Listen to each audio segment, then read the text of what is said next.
welcome Casey. Hi, How are you? I'm doing super great. How are you? Yes, I'm doing fantastic. Finally, you're one of the few people I wanted to get on here because you have a knowledge one about fitness and also you're just a very fun, loving, hyperactive person. Thank you. Thank you. I've been so excited to come on here. Speaking of health and fitness, my drink for the podcast is protein coffee. So I mixed German chocolate cake protein powder with my coffee. So I made like a latte. Already right there, it's already put me to shame. I'm here drinking wine and water out of a smart water bottle and damn. Perfect. I already feel I already feel unhealthy, but cheers. Yes, cheers. Ah, well, before we kind of get started, there's a little thing I've been kind of doing like with each person that I've had on, and so some people are like bring something that's nostalgic, or find your like identical twin who's like really popular, and your identical twin Oh. actually, yeah, because I you're one of the people that wasn't really what's it called? Like you don't have a lot of people that look like you, but there's this famous runner. She ran the Moab 500. Her name's Courtney Dahlwater. She's like insanely like talented at running. She kind of looks like you. Whoa. Yeah, here's her and when she got her head split open when she collapsed on the desert. Oh my gosh. No way. I think you've told me that I look like her a little while ago, but yeah, I Yeah, remember that. but yeah, no, but the thing is, it's not that she looks like you. She like acts like you also, Mm. which is like even funnier because she's basically like happy, giddy, very just like, oh yeah, I love fitness, but I love beer and I love nachos and this is what I do. And like when the person that was interviewing her was like telling her like she won the basically that 1,000 mile race, I think it was the Moab. I think it's Hmm. in Utah. She like won by like like 9, 10 hours like before the Wow. yeah. And he's like, man, you had time to like take a shower, you could have gotten some breakfast. And she's like, no, no, I'm just, it's like, man, he's like, you're really good. Like, no, I'm just I just got lucky. That's really And funny. just some of her mannerisms remind me so much of you. But Yeah. yeah, so that's who you are. So you're very one who's very advocate for like, I mean, obviously you don't run a lot, but you're an advocate for powerlifting. And which is strange because I don't know a lot of women that actually power lift because you don't really see that a lot. You see that obviously more in men, but there was this one power Yeah. lifter I knew when I used to go to gyms when I was in high school. Her name was Julia, and I called her Julia Gulia from the Wedding Singer. But That's yeah, funny. she was a huge power lifter, except let's just say she didn't wasn't a natural power lifter, if you know what I mean. Mm. Yeah. Yeah. Yeah, she's on them. She was definitely on something because Oh no. it was just like she had arms like that were just they were almost like a man's arms, and you just know the way like looking at her, it's like yeah, that's Well, not just that's not like pray. That's like sleep, pray, and eat your vitamins. That's doing something yeah. else. But Well, you can't see my muscles under this sweatshirt, but okay, you can't see um mine either. yeah, I've been getting more into like strength training a lot. I think my fitness goals typically run in like a cycle. So during the winter, I like to strength train, and then during the summer, I like to run distance. And I would like to get into marathon training, but the last time I did a marathon, I got injured.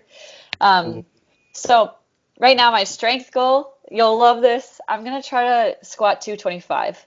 Woo! Yes, it is two plates on each side, so two 45s, and the bar is 225. So I'm really excited about that. I'm pretty close. I can squat like 205 right now. you're literally like 20 pounds away. That is so I know. insane. I squatted 225 when I think I was a sophomore. That was my max. And then I Nice. think the most I ever got to was I think 265. And then after Whoa. that I stopped powerlifting in general. I don't know. I mean, I don't know. Okay, the reason why I stopped really lifting heavy and like doing squats and all that, I think was just because one, when I was done with football, when football's over, you kind of lose motivation to keep the size and keep the Yeah. fitness. So I was kind of lackadaisical. And then of course I hadn't really worked out like how I used to, or even like regularly worked out in almost, I think it was 4 years, Whoa. almost Yeah. 5 years. Yeah.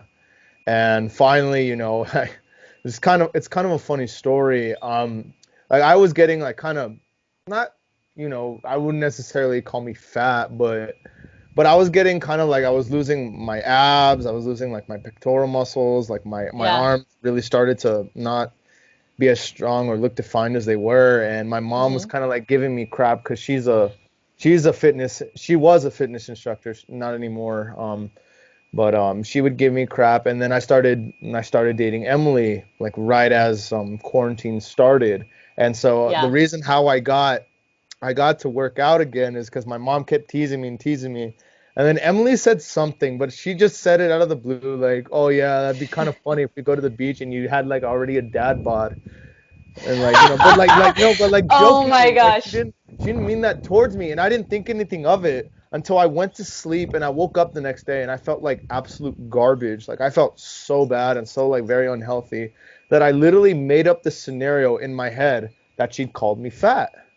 Oh That she called no, me that's fat. not I made good. up I made up this scenario in my head, but then no, but here's the cool thing about it.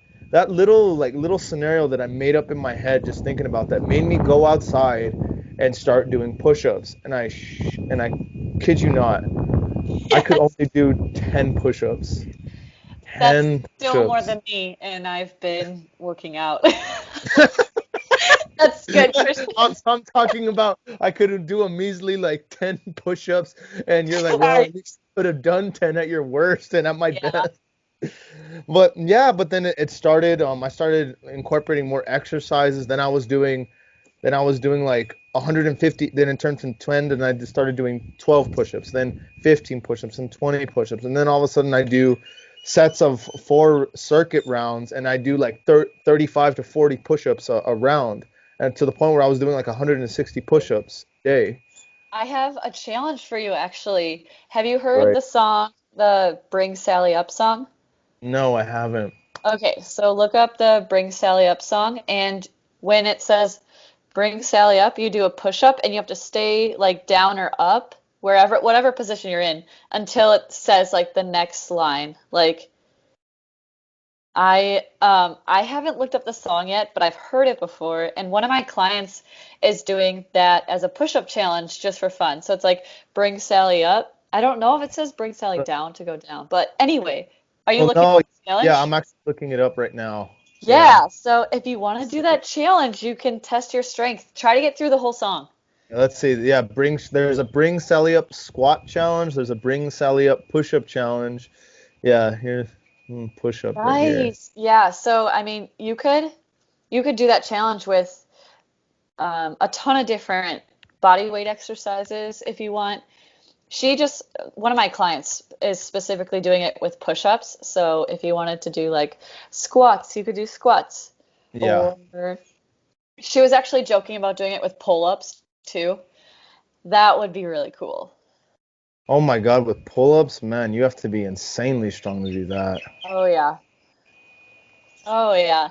So that's your challenge for the end All of the right. summer. All right, I'll try to do this bring Sally up push up challenge. But okay, so I guess the question that now I want to ask is why did you all of a sudden start wanted to get into like to fitness and like being have a better like and essentially not just be healthy but have peak physical fitness and also wanted to make a career out of it. Like what made you like just be like one day, hey, you know what? I want to go start lifting weights and go out running for like 2, 3 miles. Yeah, actually, that's a really funny story. So, my mom is also a fitness instructor. Hey, Oh, hey. I guess it runs in the family. Um, and when I was little, I absolutely did not want to do that because I would get upset thinking that I had to do like what my parents did, and I was like, well, I have to do what my mom did, and I don't really feel called to do that. Like I don't want to do that. And then like I slowly got into it because I liked the idea of working hard, and I just like Hmm. naturally would work my hardest, and I think like something like running or cardiovascular health can always be challenged. It doesn't matter if you're just starting off or you're like an Olympic athlete. You can Yeah. always get better, which is crazy. Um, so I think that's something that I was really drawn to, like always trying to get better. And in middle school, I actually had the reason I got into running was because I was in the track on the track team in middle Hmm. school, but my coach told me that I shouldn't be like I was in the front with all like the good runners, and my Hmm. coach turned to me and said, "You shouldn't be breathing like that. Go to the back."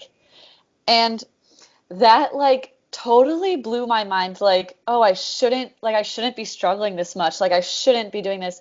But that like opened my eyes to how many possibilities are like shut down because somebody tells you you can't do something. Like I was so intrinsically hurt by that that it like inspired me to try harder and to like beat other people, I guess, in a way, because somebody told me I couldn't do something. It brought me down for a little while. But Hmm. like I was in middle school, so Yeah. the crazy times of middle school. Yeah, the So, cruel, crazy time. So literally, so you were always, so you basically since you were a little girl, you were always a hard worker. Like you just oh always had the yeah. intangibles of whatever it was you're doing that you had to give it 100%. Oh yeah. And then obviously joining the track team, I guess it took that one coach to say like, no, you should be in the back. You can't be in the front because you're not breathing right. Yeah. That kind Yeah. of like kind of lit a fire under you and be like, okay, well, not only am I going to be at the front, I want to lap them and Yes. lap them. Yeah, that brings up a really good point. Like I used it to like fuel my energy and to like get me going because like on the one hand I am like really upset about the comment like imagine how many things I could have done if nobody would have like teared me down like that. Like Hmm. But imagine also the amount of things you wouldn't have been able to do or have yeah, done had people not have done that to you. So in a I way, that coach being a selfish, excuse my language, a selfish dick, and saying that you're not good enough, made you honestly like was the first spark in saying like, okay, well watch me. I'm gonna work oh if yeah. as hard, if not harder than all the girls here. And Yeah. then I mean, it just goes from there. But I think that's something that people really need to really look at, and something I think honestly why I have you on to be shared is that like yeah, people are always going to tear you down. People are always going to tell you you can't. But it's up to you to say you don't think well, obviously in a healthy manner. Like obviously if someone says, "Oh, I bet you can't jump off the roof," don't jump off the Christian. yeah, You're the yeah, best. yeah. Yeah. Like don't do that. But like in terms of like sports activities or whether it's something simple like playing a little chess game or something, if someone tells you you can't, don't obviously yes, like take that a little bit. Sometimes it's okay to take some things personally and say like, okay, well I'm gonna up my game, I'm gonna up my work ethic, and I'm gonna show you that I can. And I think that's something that people nowadays really need to like really understand. It's not just about, oh, if I just work hard. Like, no, you need to really like motivate yourself to say like, okay, why am I working hard? Why am I pushing myself? Yeah. And your goal, obviously, people's goal is, oh, I want to be the best, be the best, be the best. But then, of course, there comes the time of, okay, I am the best. Well, now what? Yeah. Um, that was probably like half of my reasoning. Like half of it was like internal, and then the other half was probably like other people and like wanting to help other people and be there for them, like coaching and encouraging. Um, because I saw like what a positive influence could do, you know? Yeah. Yeah. so obviously you do the track team in middle school, and then what did you do in high school? Did you still do track, or did you transition into powerlifting?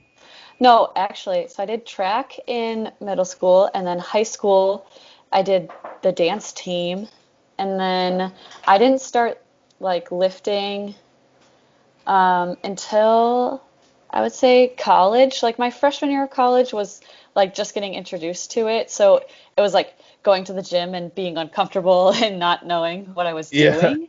yeah, no, I completely relate to that. I remember going to the gym my Yeah, first time, knowing, okay, what the hell do I do? What I am I know. supposed to?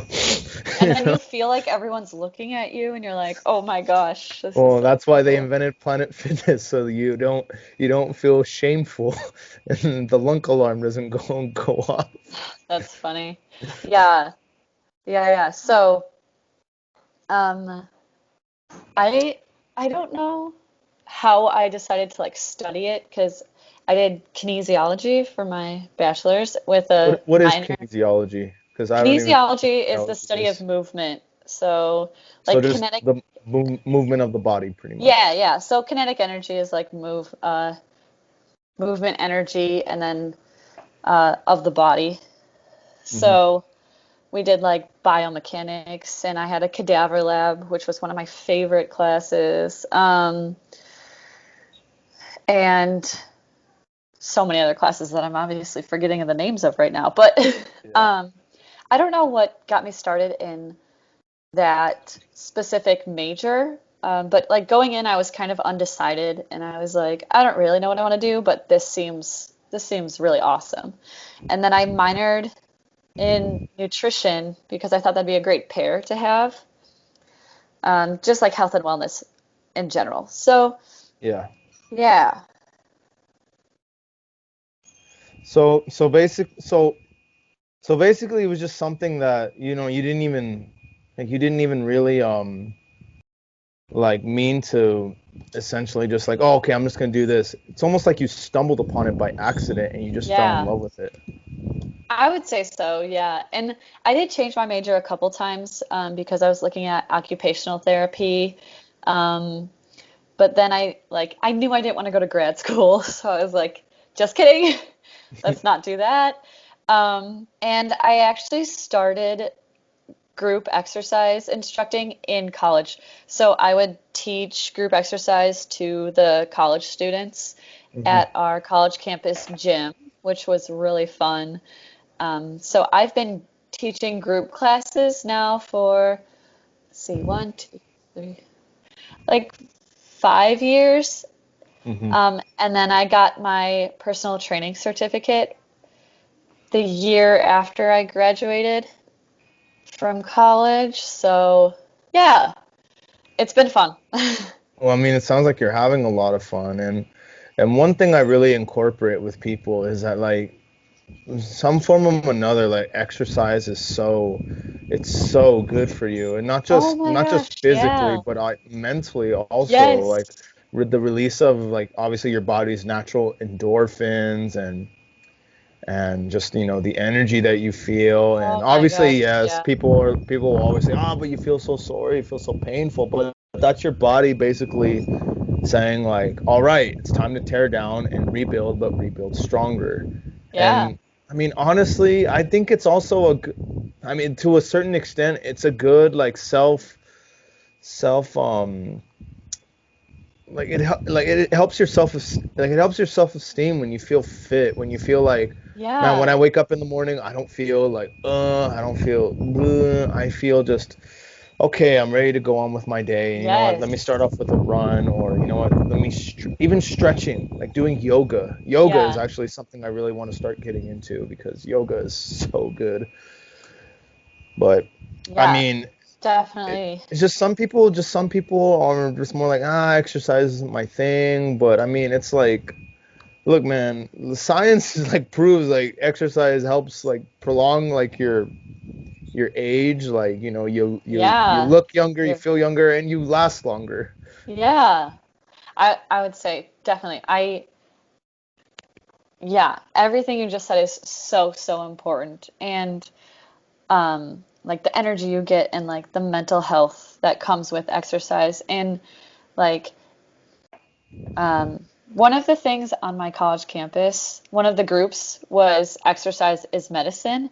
And I thought that was the coolest saying because like if you take care of your body and you use exercise as like quote unquote medicine right now, Mhm. then like in the future you won't have those problems that come with like being sedentary. Like you won't have like all of those medical bills because you would have taken care of yourself like in Yeah, the moment, like every day. yeah.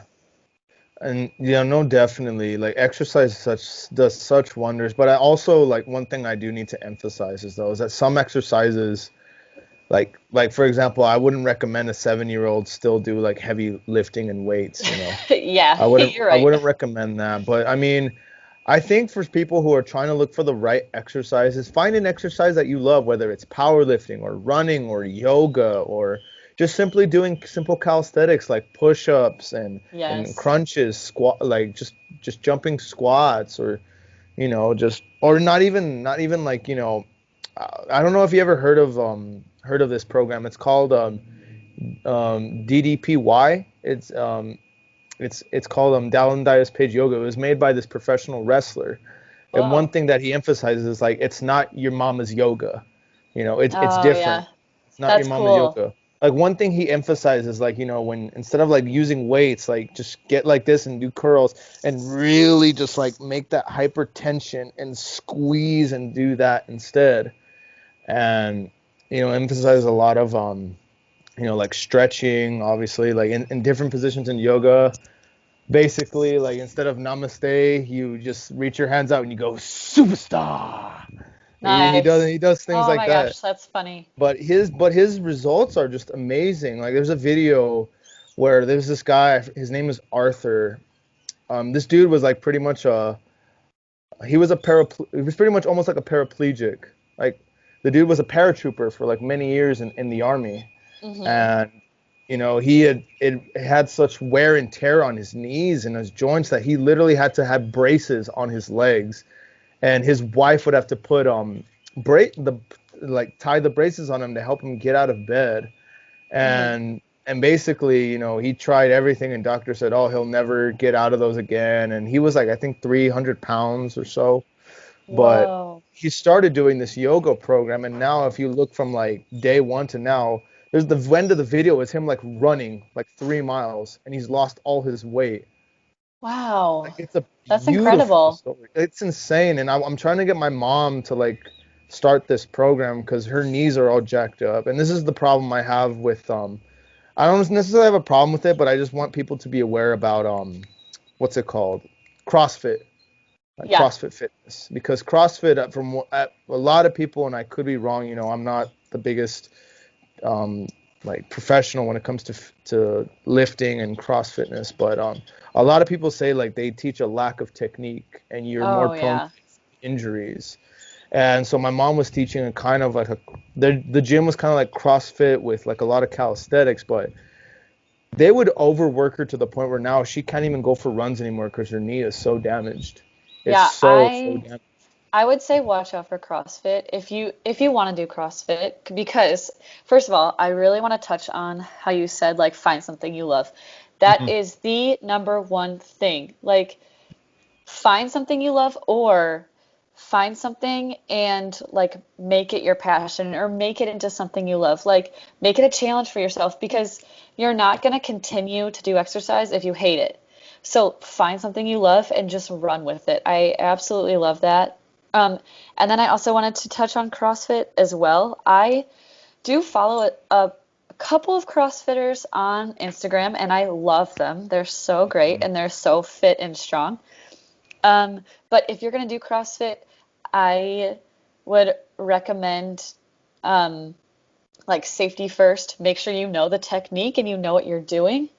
Um, and your recovery has to be on point. Like a lot of people, like I think recovery is very misunderstood in a lot of people. Mhm. So that's something in general that you should look at, even if you're like doing strength training, you need to recover.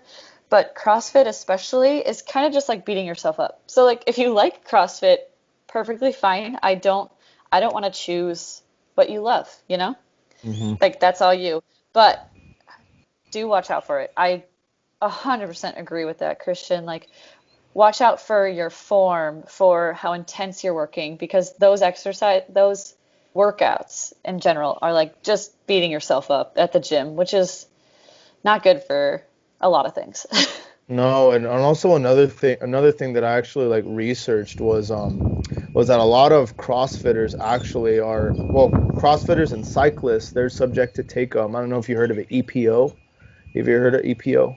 No, what is that? It's like this insane performance enhancing drug that literally Oh, boosts it like, no, it speeds recovery. Like your body recovers quicker, but you okay. you have to inject EPO. Like Lance Armstrong was talking about it a lot, like after he came out and said like, yeah, I was blood doping, which I Yeah. actually want to touch on that in a little bit because I want to get your perspective on it. But no, EPO is honestly, like, EPO is one of those insane performance enhancers, like not just it's cyclists and CrossFitters, but fighters. Like, you know how much I'm into fighting, like boxing and MMA. Mm-hmm. Like, there's a famous fighter. He was his name's TJ Dillashaw. He was the 135-pound champion, and he was insanely good Whoa. until he was tested positive for EPO. And basically what EPO, it's like, like it's speedens recovery. Like, you recover so much quicker. And a Yeah. lot of cyclists are basically like, they take a lot of that stuff because, obviously for people who do the Tour de France or cycle, those races take a wear and tear, and to train, it takes a wear and tear to the point Oh of, yeah. you need to recover, but since, it's such a competitive race, you need your body to recover quicker to keep training.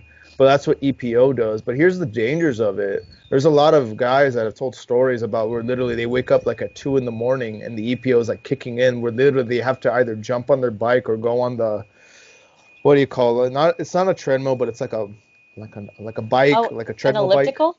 elliptical, or yes, like Yeah. that. And they have to literally go on that for like 3 hours because their heart is like racing. Oh my gosh, that Yeah, like sounds crazy. it's an insane performance enhancer, but a lot of cyclists are on it, and that's what a lot of these guys like use to win like the Tour de France and all those cyclist competitions. But I mean, it works. It Yeah. works. The studies, like, a lot of it shows that it's Interesting. strength and boost recovery. However, it's very dangerous because too much of it, you'll basically die, and too little of it, you'll really like mess up your body's dopamine levels and all this other stuff that goes on with it. So it's a I very yeah. deadly, like, PED, performance enhancer. I I don't like performance enhancing. No. Uh-uh. What is your honest opinion Yeah. on, like, not just performance enhancing but anabolic steroids in general? Um, I am, I would say totally against like performance enhancing. It depends on what you Okay, we'll say would categorize. in competition wise, like in I mean, competition. I would never recommend it for anyone, even not in competition, but it depends on your definition. Like, do you define caffeine as performance enhancing? Because, Okay. like, I have coffee, so that's technically performance enhancing and it's a drug. So, like, a lot of like pre-workouts, like most bodybuilders or powerlifters will have a pre-workout, which has caffeine and other supplements. Yeah, but those are things that don't give you like that the ultimate advantage, because for some people caffeine doesn't necessarily like work as it does, like the way you work. It works for Right. you in your body. So I wouldn't necessarily count those as enhancers. Okay. Like what Yeah. I'm saying is, like, if someone, let's say we'll take fighting for example. You take someone who's natural, they lift, they box, or they do their workouts and all this stuff, and obviously they take protein, but it's all legal, it's natural based, all that Hmm. stuff. And then you say you take a guy who's pretty good, but he knows he's not as good as fighter A, and all of a sudden someone tells him, "Hey, I'll hook you up with this supplement," and then but it's not detectable by drug testing. But it'll allow you to recover quicker. Thus, you'll get to train more days. And Mm. basically, fighter B, who's not as good as fighter A, destroys fighter B destroys fighter A, and and of course it's like, wow, that was weird, and then of course it comes out that he tests positive for an anabolic steroid or a performance enhancing drug that's illegal. Like, Um, I I I would say I'm definitely against it. Like I would never promote like illegal use of anything like that. But there was a conversation that I remember having and a study, maybe it was a mhm. study that I remember about baseball players who Yeah. use performance enhanced like steroids Hmm. because like Yeah. basically all of them use like it's Oh hard to find yeah. someone that doesn't, which Yeah. I would imagine Well, is happening with a lot of sports. But yeah. like, Well, in the is it? 1990s in general, Yeah, and I think the late 80s and 90s in general, with especially with baseball, because I don't know if you know this, but I because think it was 1995, baseball went through a lockout. Like the oh, players, like, nobody played that season, on at least for a while. I don't think there even was baseball that year, but basically baseball didn't really submerge and come back until 1998, and it was called the Summer of Love. That's when Mark McGuire and Sammy Sosa, Jose Canseco, and all these guys came out and were blasting wow, like hundreds of home runs, but yeah, yeah, they were yeah. all on steroids. But Yes, so there's a huge conflict because like it's entertainment. Like, do you want them to hit home runs or do you want them yeah, to, exactly. you And know? but that's the big tide in sports, is because obviously if you look at like football and baseball, it's like, man, I miss the days when Barry Bonds was hitting like 60, 70 home runs a season, and oh my gosh, who's going to be the home run leader this year? And then baseball was fun back then. I of course didn't get to experience it, but my parents did, and they said like it was just the most insane thing ever. And obviously guys who were freaking 300 pounds and were like stocky, that were um that were playing football, and you're just like, wow, they were such amazing athletes. And of course, it comes out that, oh, they were all on steroids. Yeah, But of course, steroids weren't illegal back then in the 90s. yeah, It was that's true. okay. It was okay. But that's the big controversy actually right now, is one of the main guys. Well, here's actually a funny story. Have you ever heard of Barry Bonds? Yes, I've heard the name. I don't know sports players well at all. Yeah. Like I could probably name like one or two, Okay. Well, basically, but let's just say this. He's the greatest. He's honestly one of, if not one of the best baseball players to hit a baseball that ever lived. yeah, yeah, But yeah. he was on steroids. But here's the thing, though. Barry Bonds without steroids was still one of the best baseball players ever. So here's why he's subjected Whoa. to steroids. Here's why he's subjected is. Like I said, 1998, the Summer of Love.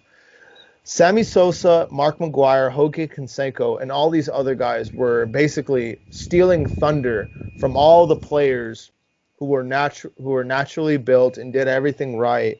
But these Hmm. guys were basically taking all the attention away to them from the sport. But here's the thing: those guys weren't good before they were on steroids. They were mediocre at best. And all of a sudden, when they have steroids, now they're blasting home runs out of like 500-foot ballparks. And so Wow. that had the mindset of players like, damn it, they're stealing all our thunder. Well, we got to do steroids too to take it back. And that Yeah. was, and that's, there's I think it was in Ken Griffey Jr.'s book. Ken Griffey Jr., he's one of the most famous baseball players. He played for the Seattle Mariners. And Barry Bonds and him had a conversation where Barry said to him, like, look, these guys who are no good at all are stealing our shine and stealing our records for those who love and care about the sport. Uh-huh. And so Barry Bonds was basically like, you know what? I'm going to take back baseball. I'm going to take it from these idiots. And so basically, the story goes is that, like, he didn't know what he did, but basically his trainer was like, here, take these gummies, or here's this ointment, rub it on your skin, and you'll feel better. And then he went from skinny Barry to thick big Barry that was blasting 600-foot home runs. Wow. But that's the story why a lot of those players were on steroids in the 90s and early 2000s. It's either you either were on steroids or you were thinking about doing steroids. Yeah. Yeah, But yeah. that's what the dynamic was because these guys were stealing a lot of the guys who loved the game's thunder, Hmm. and but that's I think is the big controversy about steroids in general is like just let these guys do performance enhancers, and we can see the glory days of not just in football and in baseball, but like we can see guys at their fullest peak. Hmm. But for me, I look at it in terms of like contact sports. Like I look at it in terms of like obviously football and boxing Yeah. Oh because gosh. That's more because dangerous. exactly, because if you have Yeah. a guy who's natural and who does the right things, cuts his weight, but then you have a guy who, let's say they fight at 154, super welterweight, right? You have a guy who cuts maybe about 10 pounds. He naturally weighs like 170. He cuts like maybe 16 pounds of weight. But then you have a guy, but then he faces off a guy who's weighs 200 pounds and is basically cutting like 56 pounds of weight. Who has the bigger advantage?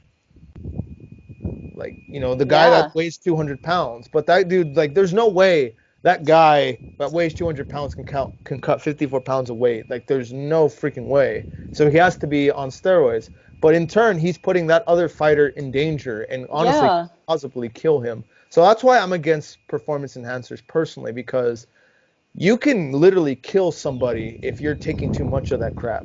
You can literally kill someone. Yeah. Like, have anyone not seen Rocky 4? Drago kills Apollo Creed because he's on steroids. No, I haven't seen that. But that's funny. Yeah, but no, like that's like a perfect example. Is the Soviet Russian juggernaut is taking steroids and he kills Rocky's best friend in two Whoa. rounds. He kills him because literally his punches are so deadly because the anabolic steroids have made him so much, gave him such a testosterone booster and made him so much thicker. That's like Yeah. the way he hits is unnatural to a normal human being, a normal athlete. Yeah.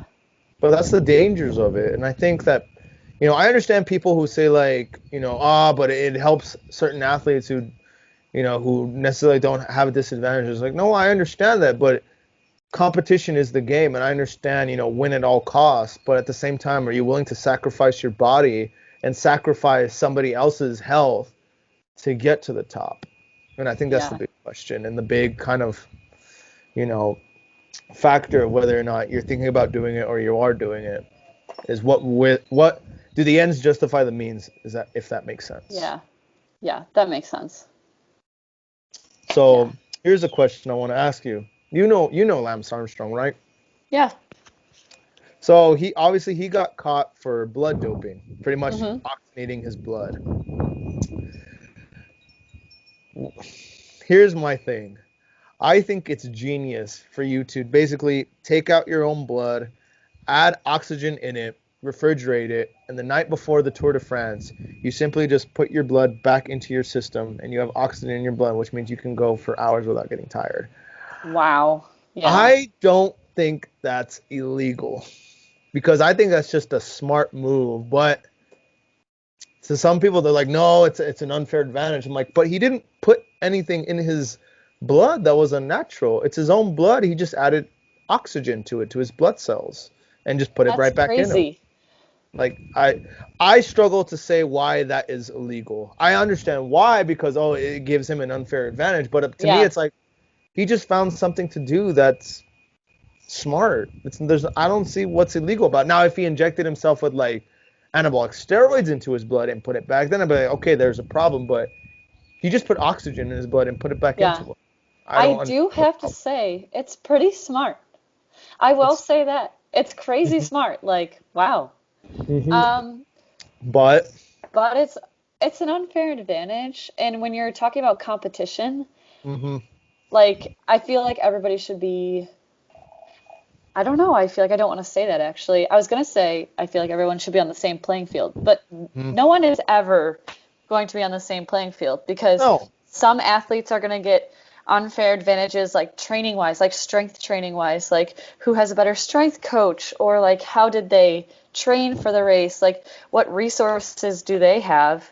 Like everyone's gonna have different resources, Yeah, whether it be equipment or like uh like just them physically, you know? So yeah, it's hard to say. It really is hard to say. yeah. Like, It's incredibly hard, but also to play devil's advocate to that, there's a famous saying by the late great boxer Marvin Hagler. He just actually passed away. He said it's hard to wake up in the morning and go out and run 10 miles a day when you're waking up in silk sheets. mm, Yeah.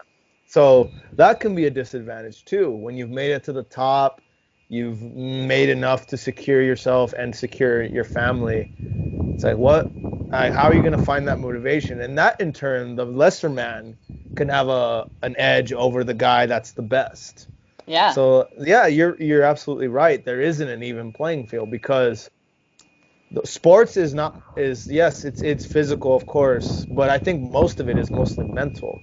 Because if you're not really in it to win or in it to really push yourself, then you have no business really being in there, whether it's a ring or a track or a baseball field, football field, whatever it is. Basically you're cheating yourself and you're cheating those who come to watch you. Because at the end of the day, no matter what people say about sport, it's entertainment. People go to watch you yeah, it perform. is. If it's a competition, I definitely agree. But like exercise for health, that's a Yeah, that's a different conversation. of course. So we'll define that as like competition wise, Yeah, you need to be in there mentally because it's all a mental game. Definitely. no, definitely is. So obviously we have the pandemic that has happened, that has Mm, now occurred with us the last year and a half now, or yeah, full year actually. full year, yeah. Full year, yeah. Well, what obviously you train, you know a lot about nutrition and about exercise. How like how good is exercise and fitness and nutrition, like how does that help combat the virus? Because I've heard a ton of people and a ton of studies say that exercise helps you. I'm not saying you won't like completely not get the virus, but it'll help Right, you overcome the virus a lot better rather than someone who's not exercising. right. Um, I would say like in general, exercise helps with like reducing stress, weight loss if you like need to lose weight for health. Um, it helps like I'd say it's like a little bit of an antidepressant, like anti-anxiety because you're working out like Except obviously more natural and will yeah, make you feel yeah. all. Yeah. Um, because it's gonna naturally bring out your endorphins and like make you more joyful. Um, depending on what exercise you pick, like pick Yeah. something you love, like we were talking about earlier. Um, but pandemic wise, I think exercise is key. Like it is necessary because a lot of people are stuck at home not moving. Yeah. Um, and you're just sitting at home like focusing on yourself. And exercise is a great way to like get out of yourself and like just let stress go. Like if you're at home quarantining, you're like I keep losing my train of thought. I'm so sorry. Like you're Drink sitting. more of your coffee. I ran out of my protein coffee. Oh, oh, well, that's why Yeah, she's losing her train of thought. Her I'm caffeine's losing it, losing it. guys. Um, like if you're sheltering in place, um, like I'm sure like a lot of studies have found that like uh, depression and anxiety have increased since the pandemic. Oh yeah, most Um, definitely. Well, because people are sitting at home, not with nothing to do. Like I can speak to right, this. For the first, like all of the way through, I think the first week of April, I was literally doing nothing. It was so because you didn't know what to do. You couldn't go anywhere. You can't go to right, work. You can't make a living. It's like, well, what do I do? My life is literally on hold. And I think just the human brain in general just is like, okay, what do we do? We can't right, go see our loved ones. We can't be with anyone. We can't go to work. We can't go out to a restaurant. We can't really Because in some places, like you couldn't even go out. Yeah. Like there's some stories of police, even if you go out for a drive, they pull you over. Hey, what are you doing out? It's like, I'm just going for a drive, sir, because I'm losing my damn mind. I need to do Yeah. something. Well, like we said, like sports are all like a mental game. So like exercise, it's all a mental game. Like it's a way that you can challenge yourself and push yourself. But I will say this too. Exercise is really hard if you're not changing your atmosphere. A lot of people experience this too with like working from home.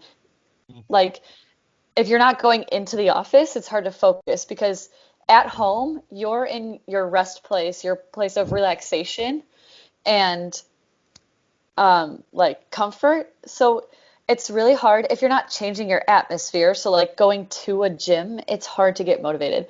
So like Yeah. I definitely understand how working out from home is like unmotivating because you're not changing your atmosphere. So if it helps, I would recommend like creating a space for working out. Like if you have a basement, create like a room for working out so that you're changing your atmosphere and you're Yeah. getting into that mindset because it's a total mental game.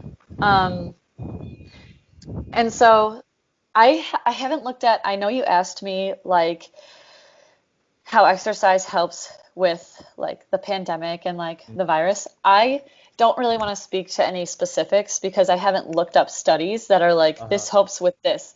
Yeah.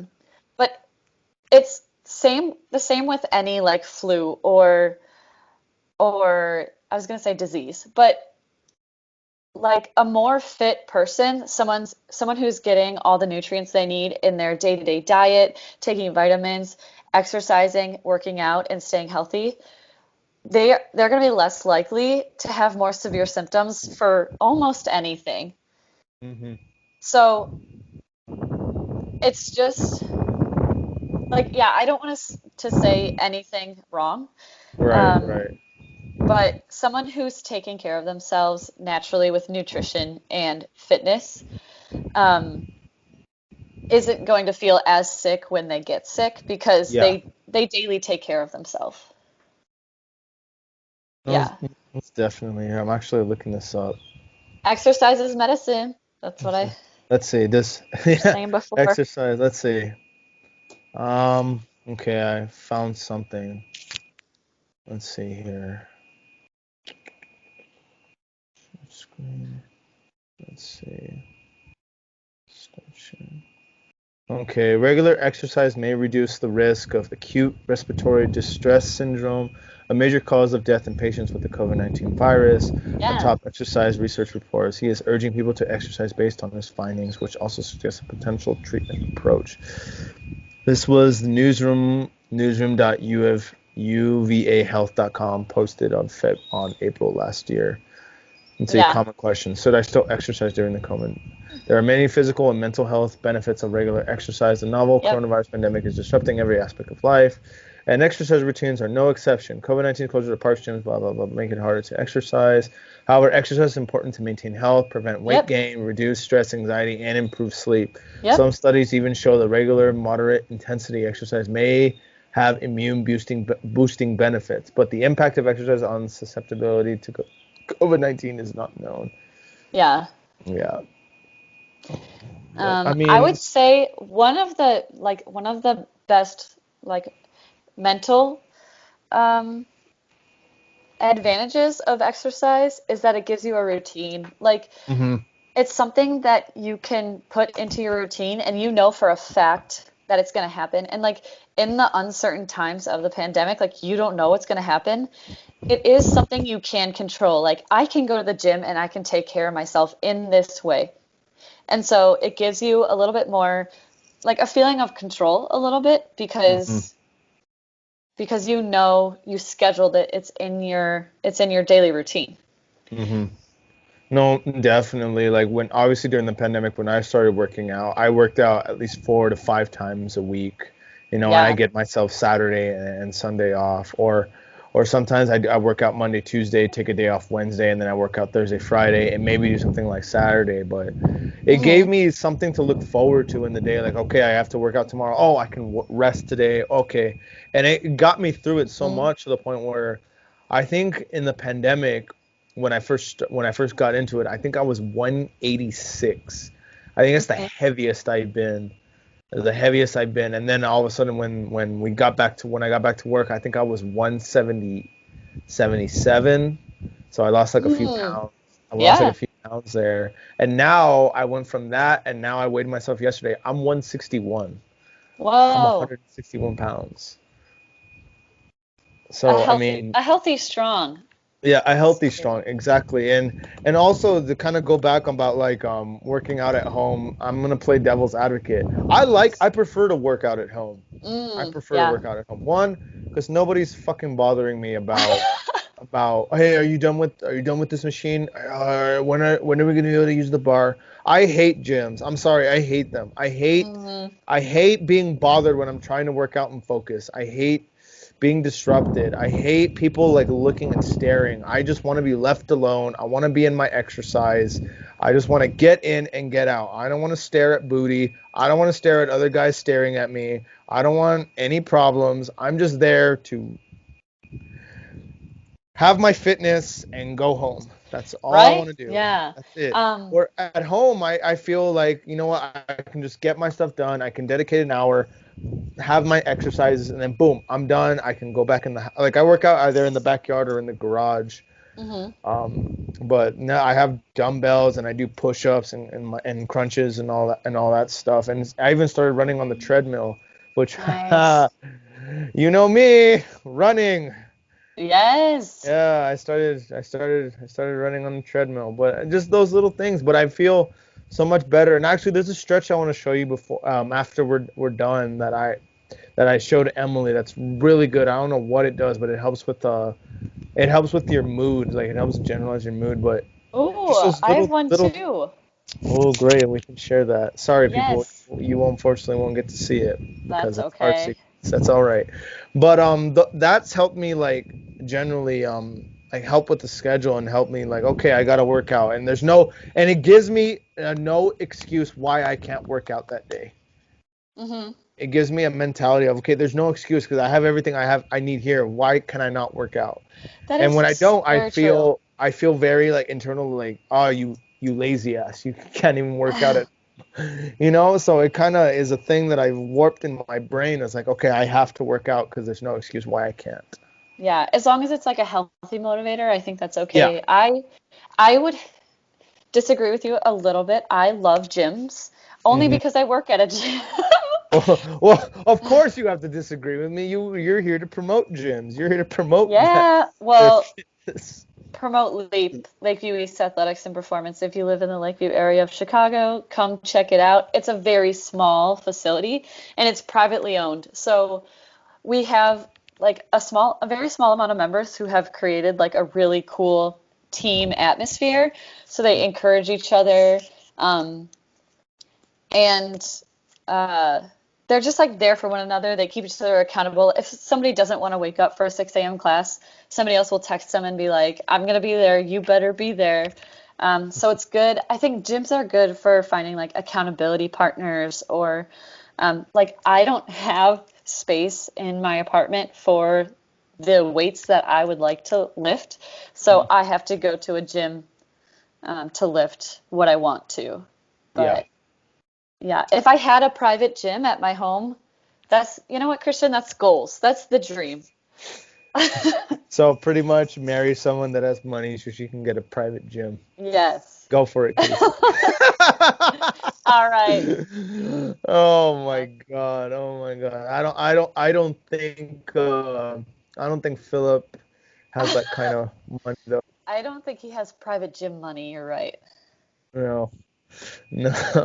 I mean, I don't know. I've kind of talked about with Emily that like, man, if we had the money, our yard would be a baseball field slash football field and have like two separate fields like to play both sports.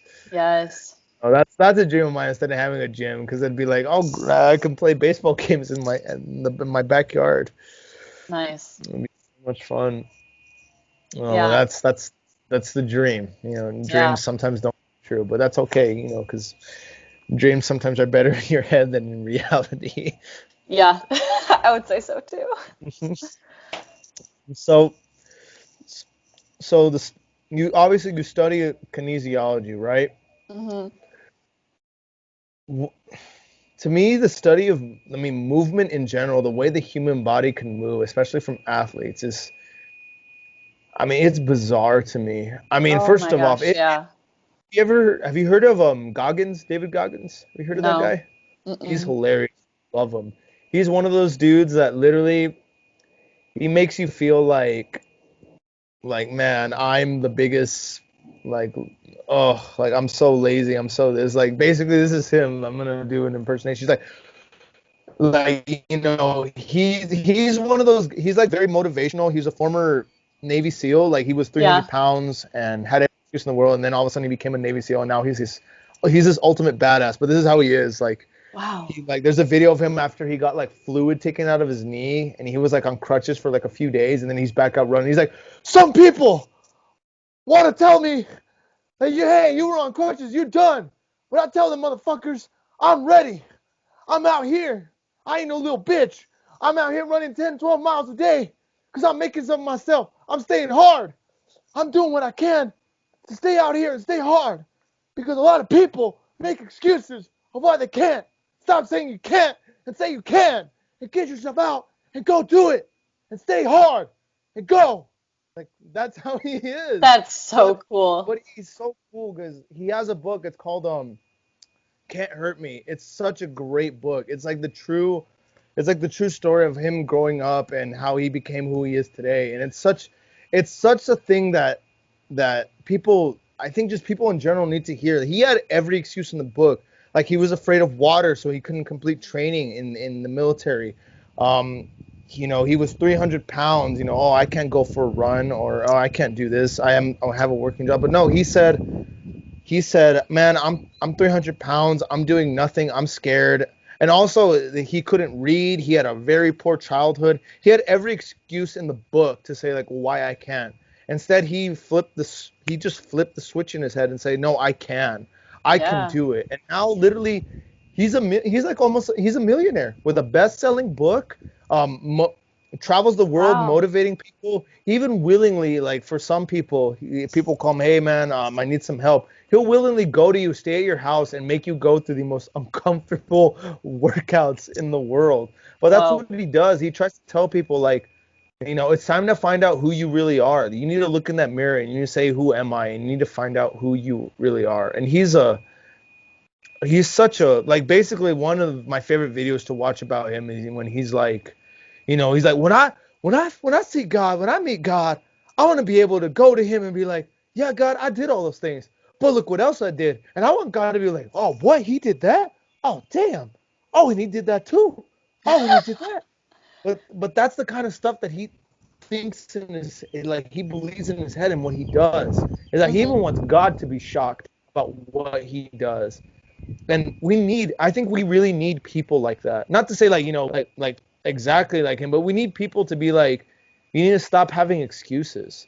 You need to stop feeling sorry for yourself. You need to make something of yourself because I mean, that's to me honestly is if my kids want childhood heroes, I would love for like if I do have a son one day to have him as a child to have my son have Goggins as a childhood hero Mm. because he had every excuse in the book of why I can't be something of myself. And he didn't. He made something. Like my childhood heroes when I was growing up was like Babe Ruth. Babe Ruth and Hmm. Batman. Babe Ruth and Batman were my childhood heroes. Babe Ruth had every excuse too. He was an orphan in Maryland. He lived in the slums of Maryland, and now he's still to this day, the most famous baseball player ever in Oh history. yeah. Yeah. And same with Batman. Batman had the greatest excuse ever. His parents got killed in front of him. He could have been like, I can't do anything. I'm too traumatized. No, instead he grew up and he made something of himself and said like, no, I'm not gonna allow this to happen to another child, the same that happened to me, and made Yeah. something of himself. And that in turn, when I was a kid, made me like, you know what? If Batman and Babe Ruth could make something and they had every excuse in the world, then why can't I? Why can't I do it? Yeah. And Yeah. I think it happens like a lot of people need to be ready. They can't just like make the change. Mhm. Um, so they need to like mentally prepare themselves. a lot of the time, and some people just aren't ready for it yet. And Yeah. like, I think just like being that subtle, positive witness to them, just like very small, very subtle, like will help them, will make something click in their mind. Like, you don't want to overwhelm them Hmm. right away, or put too much pressure on them. Just like being that encouraging coach for them is really important. Um, yeah.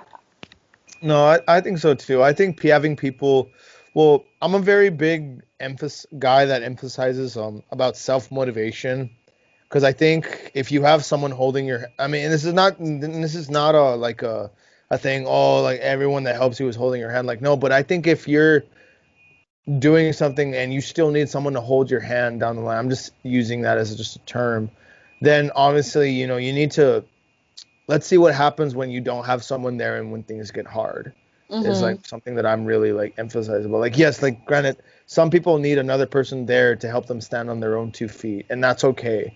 Not everyone can stand on their own 2 feet yet. They need someone to help them. But I think you ultimately like learn who you are when not only you can stand on your own 2 feet, but when you can run and be proud of running on your own 2 feet, and you can Hmm. say, I can do it. Yeah. But here's like another a thing also. What role do you obviously because we served on the N.E.T team on the Catholic missionary team. Do you when you have your quote unquote clients at your gym, do you ever mention God or Christ in your work, or are you more of just that just witness itself where you don't have to mention God and you're just like, look, if I can do it, you can? Or how do Um, you even incorporate it at all? Probably more of the second one that you said. I am a very, very spiritual, religious person. Um, I served on net, so No, um, no, you did your time on that. I That's what did I my call it. time. I have Doing time time. off of purgatory. And you can get time off of purgatory too if you serve the Lord. Okay, no, not really. I love when No, people say that. I think I. it's so funny. Anyway, so like a lot of I try to wrap my entire day around the Lord and what He wants for me and His will. Because I know that I will not be joyful without Him, and I need His Holy Spirit to guide me, to say the right things, to like take me to and from places safely. Like I know I need that. Um, but I definitely do more of a subtle witness at Mhm. work, because it is work. Um, Yeah. and like faith is like part of the community. Like we need to have a communion of faith, but it's also like that's my personal life. So it's a hard balance because it's who I am. So I Yeah. show it through my personality, through my joy, Mhm. um, and just being there for my clients, like showing them how much I care is going to show the heart of Jesus because um, I am just genuinely loving them for who they are and where they're at. Yeah. And sometimes I'll get into like a more personal conversation with somebody, and I do have the opportunity to share that very subtly still. Like if somebody shares a personal event that's happening in their life, I'll tell them that I'm praying for them. Mhm. At least I'll try. Try to remember that because like I do pray for my clients. I really care about them. Yeah. Um, Uh, but I am a little bit more reserved in Yeah. sharing my faith Mhm. just because um, like I don't want to push that on anybody, Mhm. even though I want what's best for them. Yeah. They might not know like what they need. Mhm. And that happens to everybody. Like I might not know what I need. Like I'm not saying that if you're not religious, you don't know what you need. I'm saying that like I just care a lot about them. So like yeah, I want them to find joy too. Yeah. So, Yeah. No, I agree 100%. That's the way how I approach my faith in regular civil life because I'm one of those. It's like if I was in the other person's shoes and someone I'm telling them I'm having a bad day and someone's like, man, let me tell you about Jesus. It's like, fuck. Well, excuse my language. I'm like, fuck that shit. I don't, Yeah. that's the last thing I want to hear. And I don't want them to become like defensive about it or like argue. I just want to be like a positive witness for them. Exactly, and So, that's the way I approach it. But there's a lot of people, and especially preferably not netters, that disagree with me. And whenever I talk to them at back at the Net Center, where they're like, no, we need to be a witness to all, but there's needs to be a balance of witness. And I think that's a lot of things that Catholics and Christians struggle with, is knowing when to be the obviously we're a witness in our lives. Like I'm a firm believer that actions speak louder than words. oh I'd yeah, rather let my actions speak that's rather than it. my words, because anyone can just go Christian, up to that's someone it. and be like, "Oh, I'm a Christian. You need Christ in your life, because if you don't have Christ, you're gonna burn in the flaming That's powers of not what you want hell." to do. That's not what you want to do. I Exactly. have No. I have two things for you, Christian. One, I oh my gosh, you're right on point with that. And like actions speak louder than words, and you have to build rapport with someone. You can't just not know them, um, and just like walk up to them and say that kind of stuff because Yeah. they don't trust you. They don't have a relationship with you. And then No. my story for you. I was in the gym. Listen to this, people, because the gym is a place of conversion. Let me tell you, people are there to work hard and work on themselves. I it's a you can what was I gonna say? Yeah. You can evangelize. That's what I was gonna say. You can evangelize in Okay. the gym. I was working out in college at my college gym, and it was my junior senior year. I don't remember which one, but somebody that was had been in a lot of my classes up until that point. He came up to me in the gym and he looks me square in the face and says, "Casey, why? I just have one question for you. Casey, why are you so joyful like all the time?" And I was like, "Oh my gosh, this is my chance. I can do this." And so I looked at him and I was like, "You know what? It's Jesus. Like I can't give you any other answer but that is Jesus." And he kind of it was probably handled the wrong way, but I was just so excited because like that's where my joy comes from. So I was so excited to tell him. And he just laughed and walked away. He was like, huh, okay. And then he saw me before class. It was like a day later, either the next day or within the next week. He like came up and talked to me a little bit more about it. And Yeah. there were more personal things going on in his life that I don't even know about, Mhm. that I like can't share slash like don't even know. Um, but there was a better way that I could have, like, it was exciting in the moment. There's always a better way that you can handle situations, Oh, yeah, but there it always was is. But I exciting. mean, I think it's better for you to not think about oh, how am I going to evangelize to this person? It's honestly better for it to be spontaneous, and you just be Yeah, like, and it's just be like, you know what, man, let me tell you, you know, do you want to, do you really, I ask people, like, do you really want to know, like, do you really want to know what keeps me going, what wakes me up in the morning and makes me put a smile on my face? yeah, It's, and I'm just gonna be honest with you. It's Jesus Christ. yeah, That's what gets me. And some people, of course, they're already like, okay. And it's like, I don't want to hear that, and that's fine, because it's like I did nothing wrong. It's like I warned you. I warned you. You know.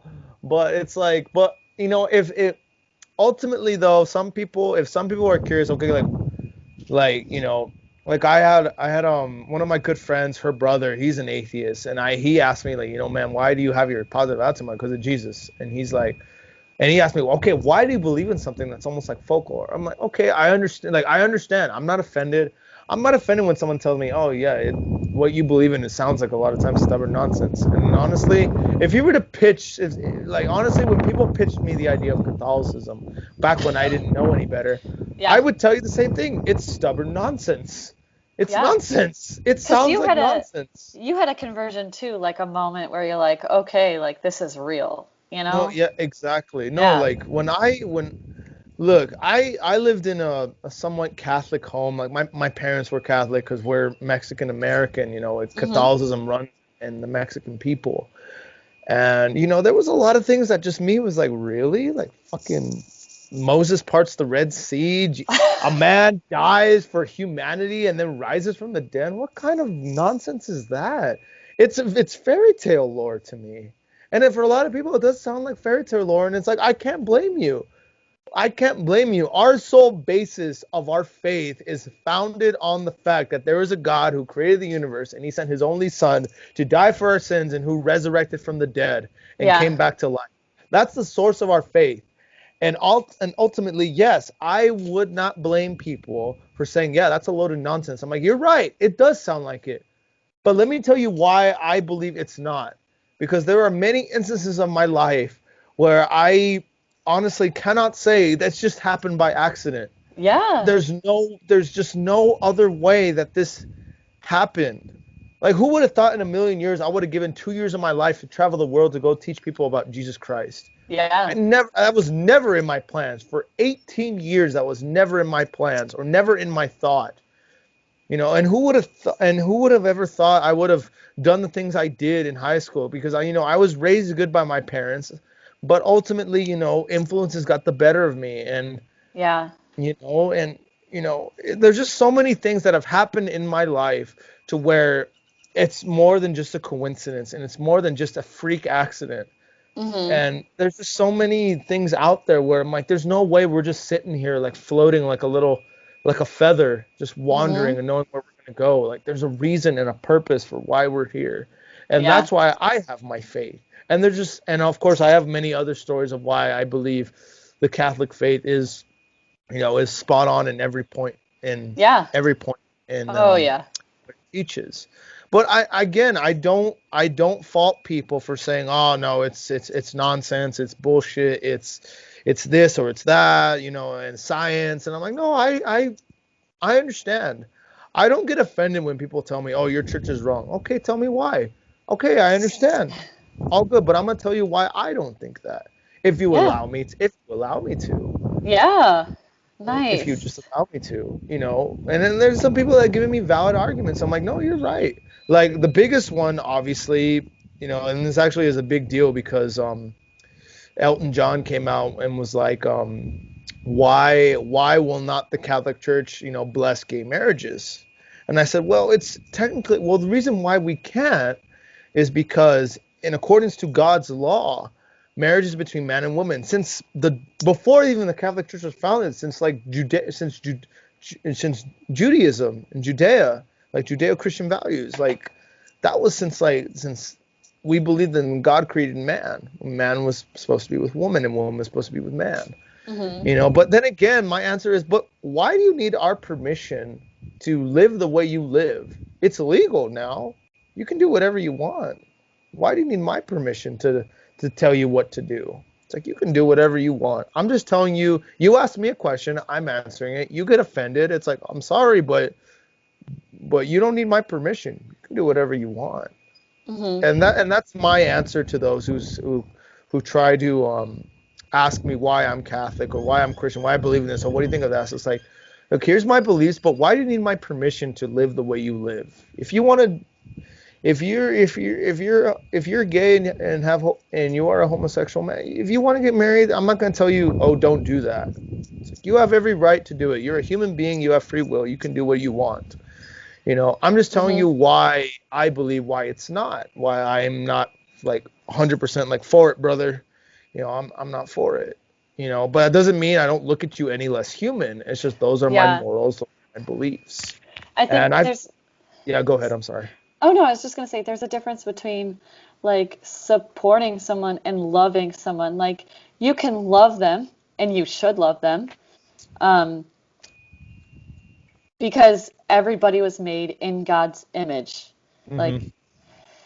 so you should give them like unconditional love because that's how God loves them. Hmm. Um, it's just that like you might not, like you said, you might not support it. And like that's okay because people like don't need to define themselves by that.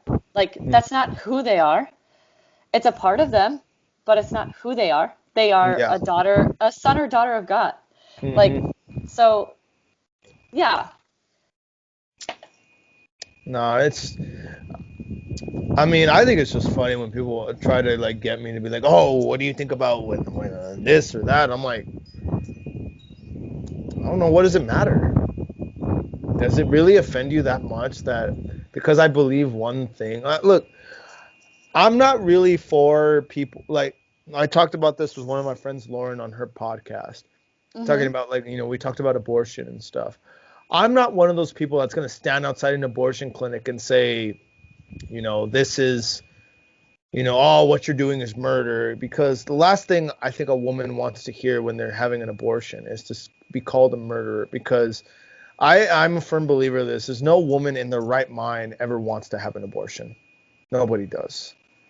Like no one in their right mind wants to have one. yeah, I'm they not one of the need love yeah, at that exactly. They moment. need love, exactly. But I'm Yeah, not one of those that's gonna go out on the stand and say like, oh, homosexuality is a sin or homosexuality is not what God intended. I'm not going to do that because one, that's I think to me, I'm just one of those. It's like, look, my personal beliefs are my personal beliefs. If you want to know my personal beliefs, you ask me, I'll tell them to you. yeah, But I'm not going to force my stuff on you because yeah, that's not what it's intended for. And that's why I kind of do struggle with the Catholic Church saying like evangelize to the faith and teach everyone about Christ. But to me, it's like, well, I don't want to just go to every single human being and be like, oh, have you heard about Jesus? I don't think that's right. And I don't think that's okay because people don't want to hear that. People just need attention. People sometimes need to be heard and need to like, need to just be listened to. Because now everything's an argument. Now everything's a fight. You can't yeah. reason. It's really frustrating. It's frustrating. Yeah, And I think if you just allow people, okay, like speak your mind. And even if it does become an argument, it's like I let you speak mine, will you allow me to speak? I let you speak yours, will you allow me to speak my piece? yeah, And if they have like, but your piece is and it's like, okay, that's fine. You yeah. know? Yeah, first and foremost, like showing people Jesus with your actions. Actions speak louder than words. So loving them. And like you said, not judging them. Like it's not our responsibility Hmm. to judge them. It's our responsibility to love them unconditionally and meet them where they're at, which is what Christ would do. Hmm. And we are being a witness of Christ when we do that. And like, who am I to say to judge what they're doing? Um, it's not like it's not my responsibility to judge, but I'm not gonna support, like Yeah. I'm just gonna love you. I'm gonna be there for you and I'm gonna hear you out and I'm gonna love you. Um, Yeah. it's as simple as that, like meeting people where they're at and Yeah. loving them. I well, to play devil's advocate though, when you explain that to someone who's just like normal in today's, which means, they're a little out there. But if you explain that to someone, they're gonna be like, "Oh, it's not as simple as that," and "Oh, it's Yeah, you don't Well, I think the big thing that's being misconstrued nowadays is the word love. I yeah, think that's a big thing that's misconstrued mm-hmm, because obviously the community's big slogan is "Love conquers all." But what is their definition of love? What is their definition of love? Because love isn't just you love a man and a woman or a woman and a woman and a man and a man or whatever. That's not love. That's just you're attracted to somebody. And marriage, it's like marriage isn't just you just love them. Like oh yeah, I felt something and I love them or oh I just I want to deal with them and I'm like no. To me, when I tell people what the definition of love is you put aside your own things for to like you essentially you put others' needs before yourselves, and of course that can be misconstrued and all that stuff. But the way I like ultimately define it as like is being put out of your comfort zone and standing up for what is right for others. Like if you see someone getting bullied and there's someone that's bigger than you that's bullying some kid that you don't know for whatever it is, and it's putting yourself out there to essentially be like, no, no, like leave him alone, like stop. And if that means getting your ass kicked to be like, it's not right what you're doing, that to me is an act of love by saying like, no, that person doesn't deserve to be treated that way. If you're gonna treat him like that way, then damn it, you need to treat me that way too, because according to you, we're all like this. It's Mm, putting yourself before others. It's not it's a mentality. I'll obviously not saying like, every time when you think about something it should be about others. No, sometimes you should think about yourself too, because you can't love other people if you don't love yourself, you know. But to me, love is ultimately, being out of your comfort zone and saying like, no, like my fellow man is as important, if not more important than me, in some scenarios, and mm, putting yourself out there to defend them and to defend their humanity. Because at the end of the day, no matter what you identify as, a male, woman, transgender, gay, or whatever it is, a football player, whatever it is, at the end of the day, whether you believe in God or not, we are all earthlings. This is our one planet. We're not going, I mean, ultimately, yes, one day we might go to another planet, but really, at least now, we're all born on Earth. This is our planet. This is our one home. And no matter what we do or what we are, we're all earthlings. We're all human beings. We all have the same structure. We have bones, we have DNA, we have eyes, we have mouths, we have toes, we have fingers. We're human. yeah. And And yes, I human think beings are different. Oh, go ahead. I'm sorry. no, no, no. That's perfect. Yeah. I was gonna say this could turn into like a rabbit hole of like tons and tons and tons of conversations. But like at the end of the day, you shouldn't feel like you have to define yourself by your characteristics. Like you were Mm-hmm. listing off like man, woman, gay, like that's not your identity. It's a part of you. Yes. I'm not going to deny that it's a part of you. Whatever you define yourself as, it's a part of you, but it's not your whole identity. And I think that's what's being like misunderstood now is like your identity. And your identity is a son or daughter of God. And or like you said, like a human being.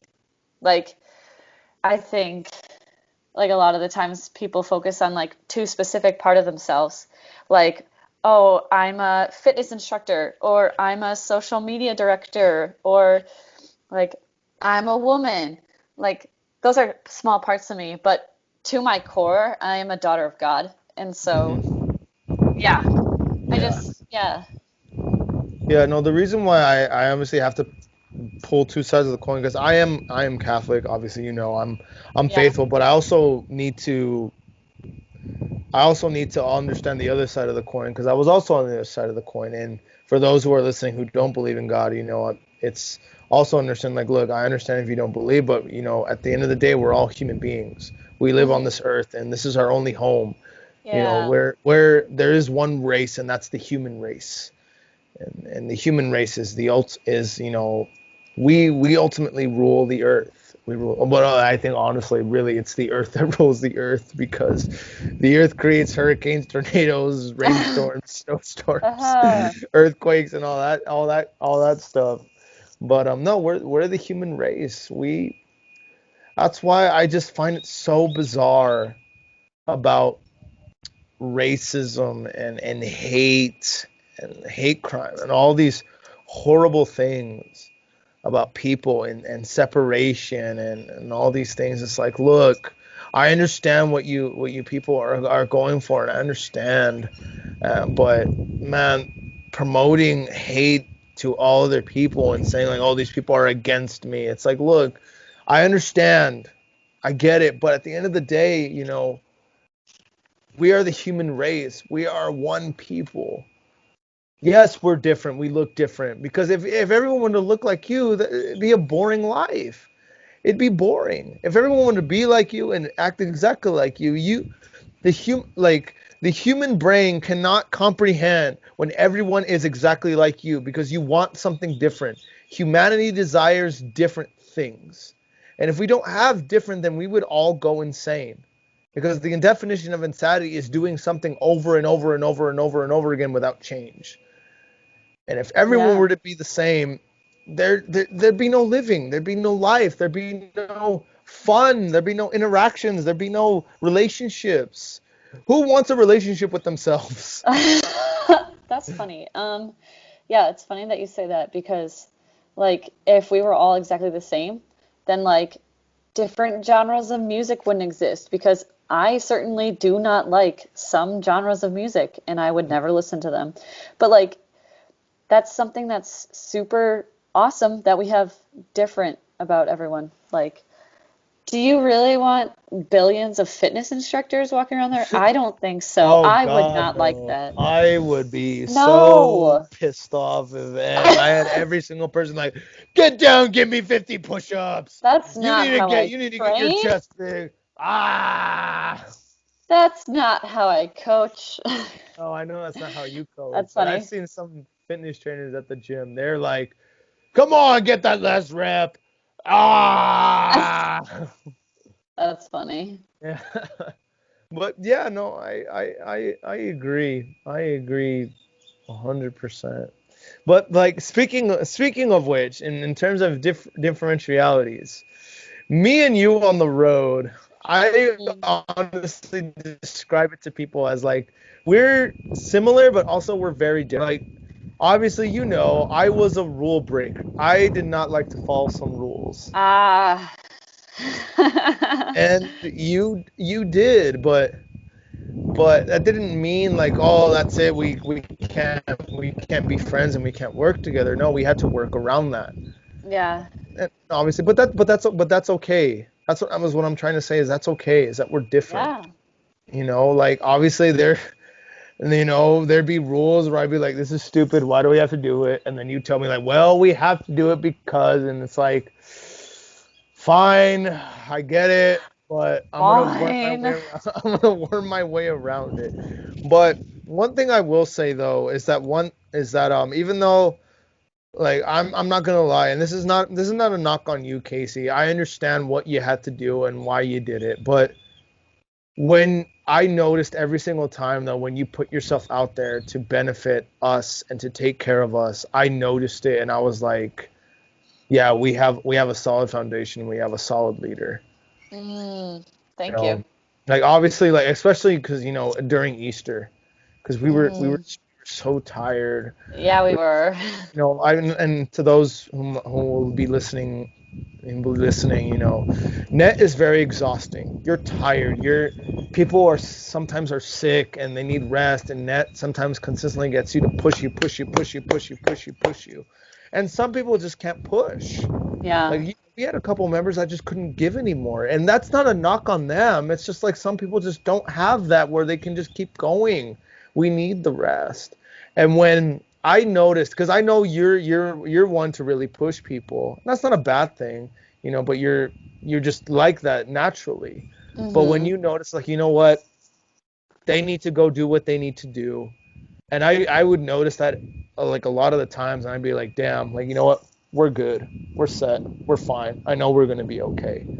And I would literally like thank God because obviously my first year, my team leaders didn't understand that one bit. Mm. They were just very they just kept pushing and pushing and pushing and trying to make something that wasn't. Whereas you and Jesse, which is I hope to get Jesse on here one day, but I then was again, actually gonna actually ask. no, just no, not his name's not Jesse no more. I need to get Terry on here. I Yes, get Terry brother on here. Terry. Yeah, Terry. I'm gonna keep teasing him about that, by the way. That would be Oh, so cool if you got him on here. yeah, I'd love to get him on here. Well, I did one of his things for Instagram one time before he became Terry.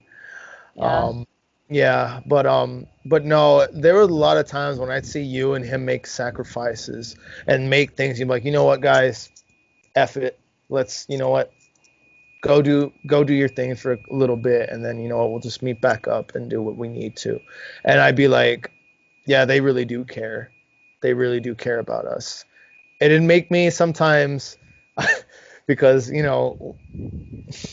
my thing is that with everything going around and people saying, oh, racism and all that, it's like, no, I'm not racist. I hate everybody equally, or I dislike I everybody equally.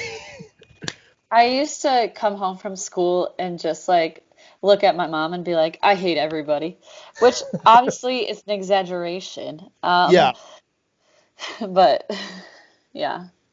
But yeah, but no, like honestly, seeing you two work and seeing the way you two like cared about each other, it made me have that faith in humanity. Be like, you know what? There are people that actually do give, like care about us, like that Hmm. give about us, and Yeah. that's what made me honestly like really just enjoy your company even more. Because I'm like, yes, there are some things I'm like, Casey, why are you such a rule follower? Damn it! But That's then me. yeah, that's you. But I can't be mad at that because that's just who you are. I can't change you. I can't do that. That's not loving you and that's not caring for your needs. Yeah. It's not caring for your needs and that'd be very unfair. But then there'd be more times than not where I'd be like, no, Casey actually does care about us. Casey does everything she can to Thank put you. herself there for us. And I noticed that a lot. And that's why honestly you're such a joy to sometimes to be around. And I could Thank joke with you. you about I could joke with you about stuff. Yeah. Yeah, but oh, the good old those were the good old days. Those were the good Yeah. old. Oh, I still think the funniest thing ever was when we were at that beach in I think it was Rhode Island, and me and the guys were playing a card game, and then you walk in and you didn't have your makeup on for your eyebrows. Oh my gosh. That is so, that was one of my favorite moments. Oh my gosh. Yeah. I was walking out the door and Joseph was like, where did her eyebrows go? And like I heard it right as I was closing the door behind me to leave, and I just like come running back inside, and I'm like, oh my gosh. Yeah, I know, cause I was playing cards with Cecilia, cause we had our Yeah. little card tournament, and all of Uh-huh. a sudden you're dying laughing. I'm like, what did you do? Is like Joseph asked for my eyebrows to come, Yeah. and I think And that was the first time also I seen you without, cause you explained to me like, no, I need makeup for my eyebrows, otherwise it looks like yeah, no I eye. knew. And of course I can't comprehend that, cause it's like kind of hard to Yeah. envision you without eyebrows. It's like Yeah. okay, but then I saw you before you went out there, and I'm like, whoa, like damn, you weren't kidding. Yeah. Like wow. So you want to know like a funny story about that? The reason that I ran over there and said goodnight to you guys was because Emily challenged me to get ready for bed in a certain amount of time. I think it was 15 minutes. I was like, I was like, Emily, I bet I can get ready for bed in less than 15 minutes. And she was like, okay. So like I got ready for bed and I had like an extra 8 minutes. I was like, wow, I can get ready really fast. So I was like, I have time to go say goodnight to the brothers. So I like ran over there to the next beach house that we were at. That was so cool to be in a beach house. And then, oh my gosh, that was the one of the funniest moments from the road, definitely. Yeah, I could. Oh my gosh, that was just so. It was so funny to me. Just like, where did her eyebrows go? Oh my gosh, yeah. Oh my gosh, that to me is just one of those high. That's the honestly the positive things I remember more about Net. It's not the retreats, it's not the host homes. It's more like the interactions we had with each other Oh, because I loved weird host things would homes. happen. I mean, I like them too, but I mean, I do have a couple horror stories about a few of them, but Hmm. that's fine. But there were some great ones. But man, the interactions and the things that happen between each other are just hilarious, and I cherish more than anything. Hmm. Like that moment, the fact that Cecilia never once beat me in speed. Um, Ooh, are you sure she would agree with that? Didn't she beat you a couple times? no, she never. Well, I mean, in terms of the overall game, no, I won every single game. She got better, but but she never beat me. Yeah. Which, fun fact, Emily's the only one so far to beat me. Oh, Yeah, but nice. but but, but I got her back, so it's okay. I got her Okay. back. Nice.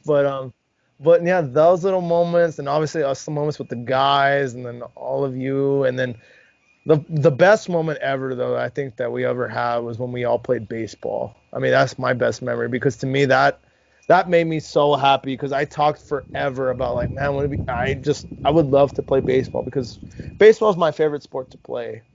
I love that game so much, and the fact that you know what, everyone was like, you know what, let's play a game of baseball. I was like, really? And oh, I was so happy about that. It made me such like it made Yeah. me feel like again faith in humanity. Like oh my god, these people actually because I know a lot of people hate baseball and they're like oh a game of stick and a stick you hit it use a stick to hit a ball. That's like but they're willing to do that for me and we actually I at least I hope everyone had a good time playing it. And I taught a few people how to actually throw a baseball too, which was really fun. I taught Yeah. Cecilia how to throw a baseball. I retaught Jenny how to kind of accurately throw a baseball. I taught Emily how to throw a baseball. Nice. You know, Nice. I taught people how to catch and all that stuff. Yeah. And it was fun to play baseball with that other team because we saw team two Yeah, team in two. Maryland. Was that in Maryland or New I Jersey? think I think it was New Jersey. I think it was New Yes, Jersey. yes, yes, yes. It was New Jersey because then we went to JJ's house. Yeah, exactly. No, that was so much fun. I remember that day when we all decided to play because we're like, oh, we have baseball bats. Oh, let's play. And we have that famous Sandlot photo. I actually that's one of my favorite pictures ever when we're all on the bench. Unfortunately, Oh Adam's not in it, yeah, which makes me upset because man, ah, that is it makes me frustrating. Why upset wasn't that he he in it? remember he had to Oh, go he back was at home. home. Yeah, he had to go Yeah, back home for a family emergency. yeah, But he man, did. that's one of my favorite pictures ever. Is that Sandlot-esque photo Yeah. of us. But I remember someone was pitching to me, and I was like, okay, I'm not gonna swing hard. I'm gonna keep it fair. I'm gonna keep it fun. And I remember just taking a nice little like swing, and then it goes out of the ballpark, and I'm like, I didn't mean to.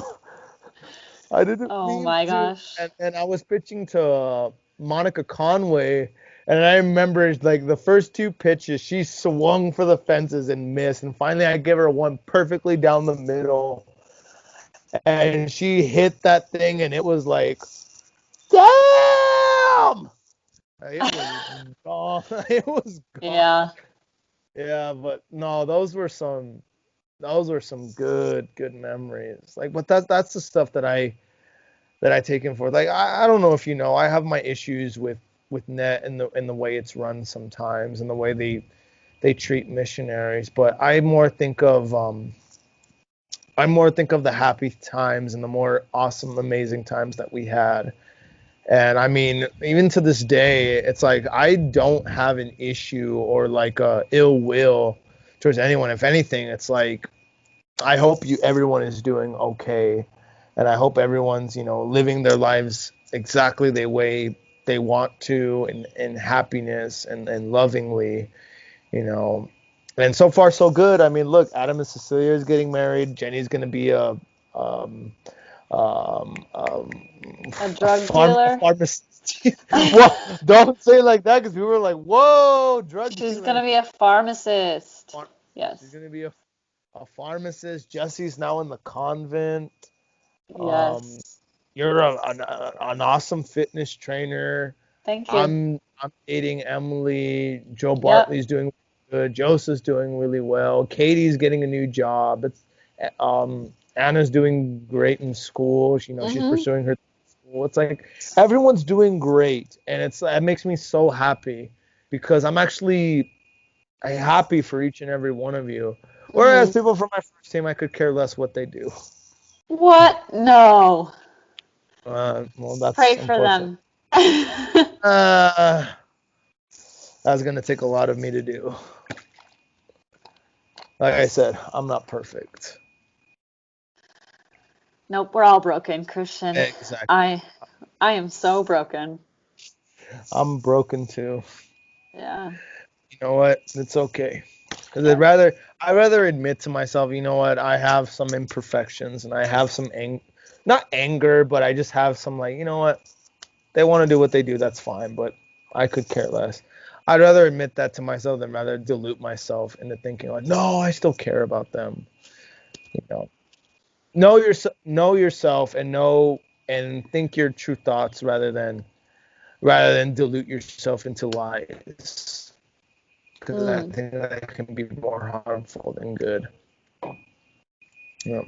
Well, Casey, Thank you so much Yes. for doing this. This was so much fun. Yeah, it I was. can't thank you so much. But we'll definitely have to get you on here again, Oh, sooner okay. rather than later. Yeah, no, trust me. This was such a good time. Yes. Thank you for having me on. You're welcome.